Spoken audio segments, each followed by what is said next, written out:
Hey guys, Akariss here, bringing you another Fire Emblem Heroes video. Today's video is going to focus on an AR match, which was very difficult.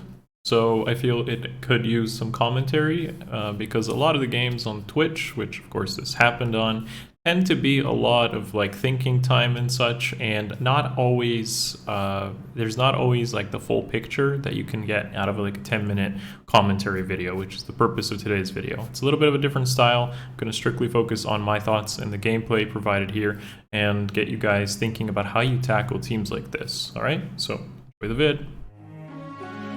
Let the lesson begin.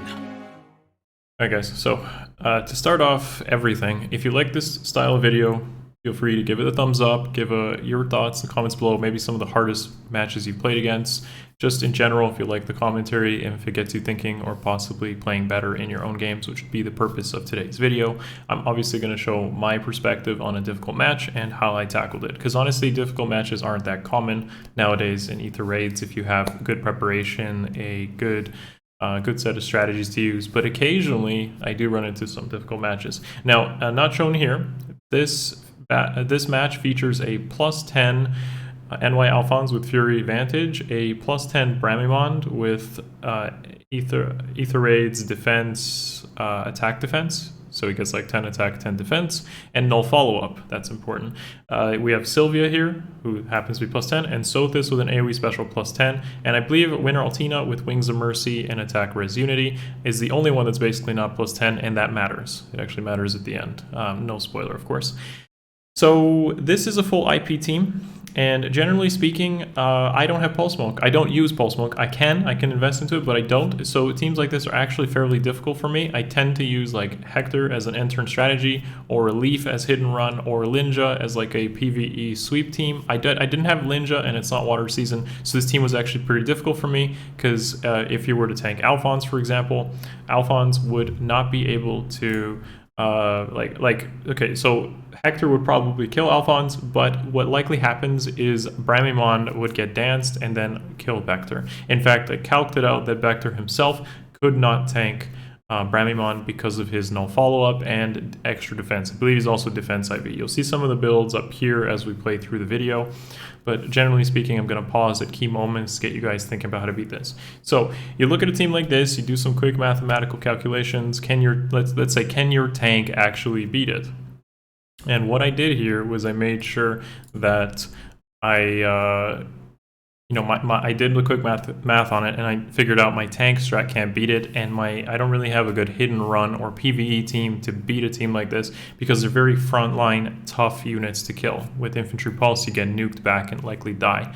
So what I opted for instead was a unit block strategy, which you'll see in a moment, using a team like this. And by the way, this team is very low power. Like, you basically have no nukers in here. Tamari Air, Life and Death Peony, Mila runs like Fort Defense and Fort Defense Res Seal, I believe. Gunthra is the bonus unit, but she's running like Fury Panic Ploy, I believe, and Loki is used because of her staff. So this is a very low power team, but I figured using a team like this that I might be able to chip through using turn economy, using the 8 turns I have to basically secure a win slowly and surely. So what I do is, because I don't have Dagger and because I don't have 2 Dancers, I opted for unit blocking this team. Because if what you do is, if you, using my mouse, I could actually show you guys, if you were to occupy the space under Brami, a space between both here, and a space under Alfonse, you would end up completely trapping the team and they would not be able to move. And by doing this, you can kind of pick away at key targets using that space. On top of that, the healing tower doesn't hit Azura or Alfonse, so by putting 2 units below here, you're guaranteed to activate his trap. Alfonse doesn't get healed, and despite him having Ignis and Fury 4, he doesn't necessarily kill everything, and because he has Fury, Mila at the very least would be able to likely chip him down slowly because he has Fury. So he'd basically like self-sabotage himself. So I figured my strategy here was to actually not try to tank it, not try to like PvE through it, but to rather just secure a unit block on 3, and go for it that way.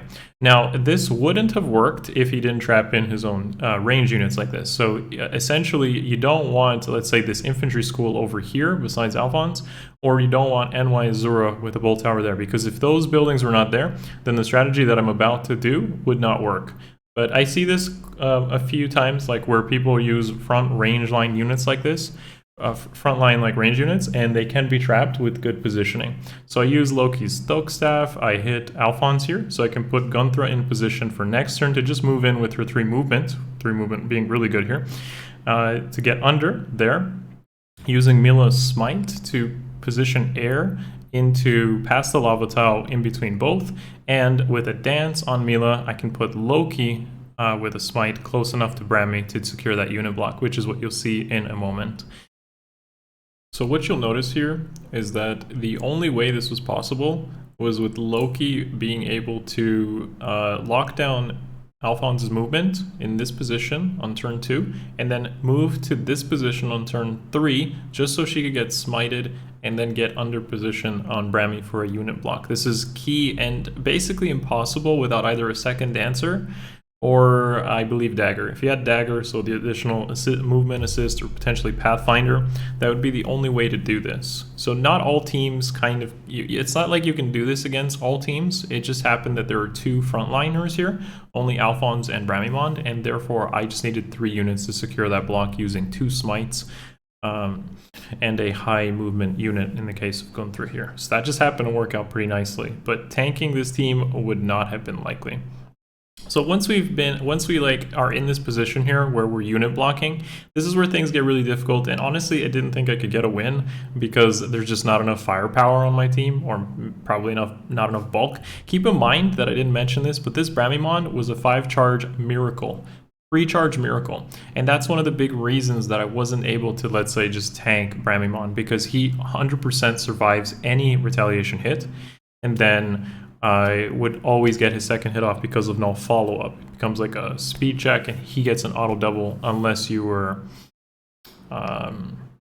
also running no follow-up.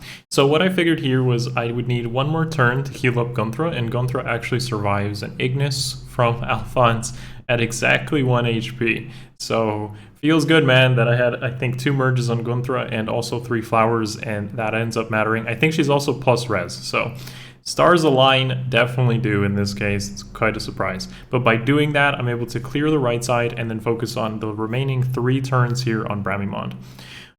Plus the melee units. I knew right away looking at this team though that my melee, because of fort defense and fort defense res and a really high defense stat, would be able to tank those 3 units without a problem despite getting hit by twin blades.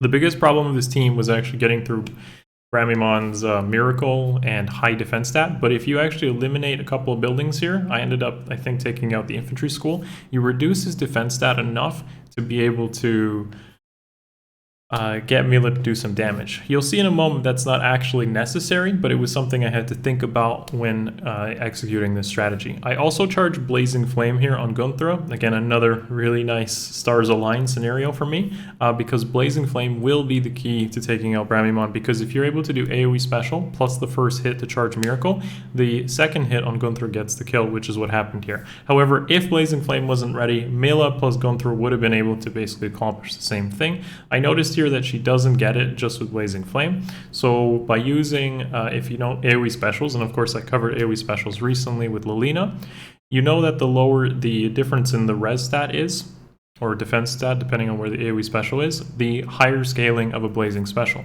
So by knowing that, you can apply a dagger debuff from air here that lowers Bramimond's visible res, and therefore Gunthra is able to cut through Miracle and kill on the double against Bramimond. With that being said, there was also this gravity trap above Mila that I was worried about, because if that gravity trap ended up being real post-dance, she wouldn't be able to get into Bramimond's position and initiate another unit block, from stopping all those 3 red units from running over my team. So what I did was I attacked from under to make sure, after Gentle Dream of Mila moving forward, that she would be able to hop over using the ground orders effect in case this gravity trap was real and potentially maxed out. So that ends up being good. I also was considering like not being able to get the pots, but in reality, like Mila's attack isn't high enough to be able to sweep the team. So using all my turns to the max advantage I could, ended up really going through here and securing the win.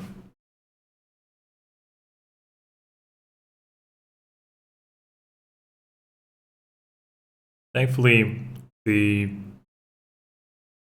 trap wasn't real, and here I was just able to double check my numbers, making sure that she doesn't die. Ended up killing Sylvia so I don't have to take any moonbow damage, and I positioned Yoni here with Flower of Joy so that she provides 3 extra attack onto Mila because of the cardinal directions.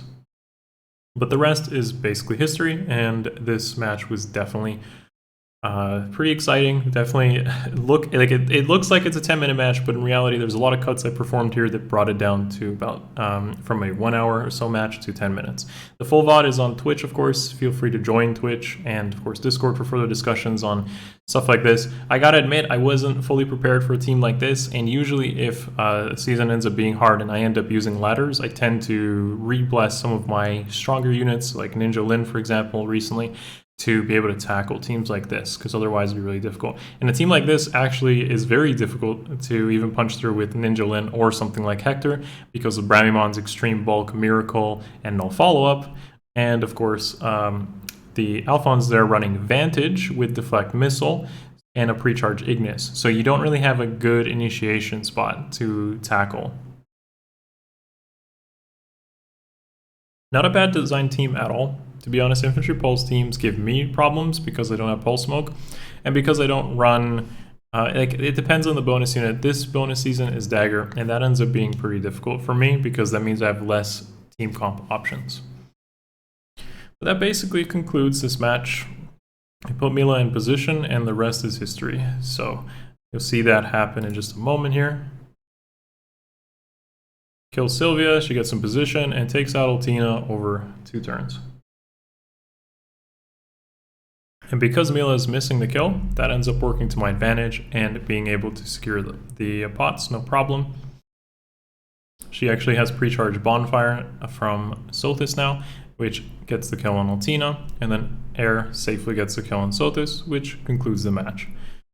So yeah, I hope you guys enjoyed today's AR offense commentary. I definitely enjoyed providing that commentary, similar to replays, AR defense replays. I'll do more of these if you guys do like it. Again, thumbs up, leave your comments and thoughts about the video or your own commentary on matches. Like, for example, what strategy do you really like using and such. Yeah, guys, thank you for watching. I will see you guys in the next video. Much love. Peace. It's over.